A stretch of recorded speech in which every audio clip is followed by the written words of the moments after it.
Good afternoon, students. This is the time for computer class, and I am your computer teacher, Ashutosh Kumar Misra. Now, this is the end of the first lesson, and we are going to start the second lesson. But before starting to explain the second lesson, let us have a short recap of the first lesson. And we will also be discussing about some of the glossary of IT. So, in some of my earlier videos, I explained about the definition of computer, the word from where computer has been derived, the characteristics of computer like accuracy, speed, versatility, reliability, diligence, vast storage capacity. All these are the different characteristics of computer. Next, we talked about the limitation of computer.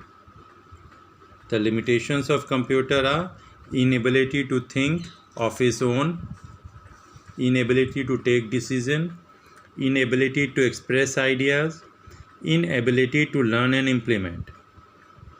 We also discussed about the different areas where computers were used, like business, banking, education and research, healthcare, military, scientific research, engineering, manufacturing, entertainment, publishing, animation and films.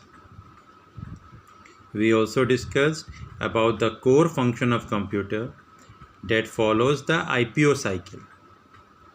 I for input, P for process and O for output. So we also discussed about the different input unit, output unit, processing unit, the difference between input and input unit, output and output unit, the processing unit that is mostly made up of two parts, arithmetic logical unit and control unit. We also discussed about the memory unit, the types of memory, primary memory, secondary memory, cache memory. In primary memory, we discussed about the RAM, the types of RAM like static RAM, dynamic RAM, ROM, the types of ROM like PROM, EEPROM, EEPROM, the difference between the three. We also discussed about the secondary unit and the cache memory. We also discussed about the units for measuring the computer memory. Some of the units like bit, nibble, byte, kilobyte, megabyte, gigabyte, terabyte, petabyte, exabyte, zettabyte, yottabyte, brontobyte and geobyte. Geobyte is the highest unit for measuring the computer memory. In my last videos, I discussed about the communication technology. What is communication technology? What are the advantages?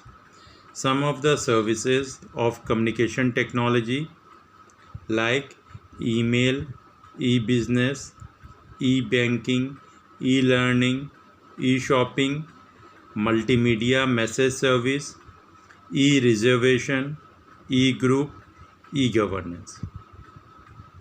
These were some of the popular services of communication technology. Now, let us discuss some of the IT glossary terms. The first term is MHZ. MHZ means M for mega and hertz, megahertz. Now, megahertz is the unit for measuring the computer memory. MHZ is the unit for measuring the computer memory. Mega means million and hertz means instruction per second. So megahertz and gigahertz are the units for measuring the speed of computer. When we say, suppose in example we say 500 megahertz, it means 500 millions of instruction per second will be executed at a time. Similarly, we have gigahertz. Giga means billion and hertz means instructions per second. Similarly, if we write 500 gigahertz, it means 500 billions of instructions will be executed in 1 second. Both these megahertz and gigahertz are the unit which are used for measuring the speed of computer. Now we come to the term RAM, random access memory. RAM is also known as temporary memory. RAM is also known as the temporary memory because here the data cannot be stored for permanent use. It stores the data temporarily till the current supply is turned on. As soon as the power of computer system is turned off, the data from the RAM get erased. There are two types of RAM, static RAM and dynamic RAM. Next we come to the topic ROM. ROM is also known as permanent memory. It holds the data and instruction permanently, even if the power supplied is off. Whatever data or instruction that is stored in the ROM will be stored even if there is no power. We discussed the three types of ROM. Number 1, PROM, programmable read-only memory. Number 2, EPROM, erasable and programmable read-only memory. Number 3, EEPROM, electrically erasable programmable read-only memory. Number 4, we discussed about the next fifth topic in the IT glossary is IWB, interactive workboard. It is similar to that of the smart board. In smart boards, we see the online classes that are being run, the online videos, the online lectures, etc., where with the help of stylus, the teachers can point out to the particular image or diagram and can explain them. In our school, whenever the students go to the VSAT, they generally find there the interactive workboard or the smart board. Next, we have CAD. CAD is a type of software, computer aided designing. So it is a software that is used for designing the object. Most of the companies generally use CAD software for designing their product. The product can be from a needle to the helicopter or the rocket. All these designs are generally made with the help of CAD software. The highly specialized persons are used for it to draw designs on the computer with the help of 3D.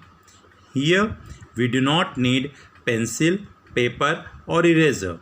All the things are done on the screen only. Next we have CAM, computer aided manufacturing.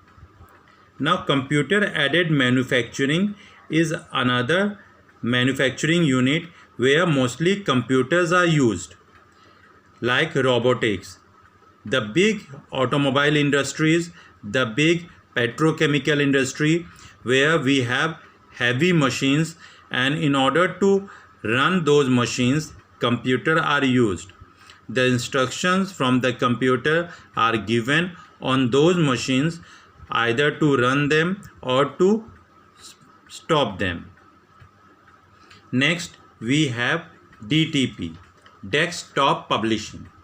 Desktop publishing is generally used for operating on the system, like for working on MS Word, MS Excel, PowerPoint, CorelDRAW, Adobe Photoshop, so on. So generally the type of images or the pictures or the text that are printed is generally done with the help of DTP. So it is an important software which includes CorelDRAW, Photoshop, PageMaker, and the main purpose of DTP software is used by print media and publishing industries. Why it is used? It is used for designing and printing the newsletter, the newspaper, the books, the magazines, whatever we see, all these designings and publishings are done with the help of DTP only. Now we have CPU. CPU, also known as microprocessor or central processor or the processor. The CPU is a small chip that is generally mounted on the motherboard of a computer. CPU is also known as the brain of computer, and it performs the overall functioning of the computer system. Now how do it performs? It performs the overall functioning by sending the instructions or signal to the other part of the system. The CPU is made up of two parts: arithmetic and logical unit and control unit. This was the sum of the IT glossaries that we discussed in the first lessons. Now we come to the second lesson: input unit, output unit, and storage unit. The first thing is over here is that we are going to discuss is hardware. Now what is hardware? All the physical components that we can see and touch are hardware. For example, keyboard, monitor, mouse, etc.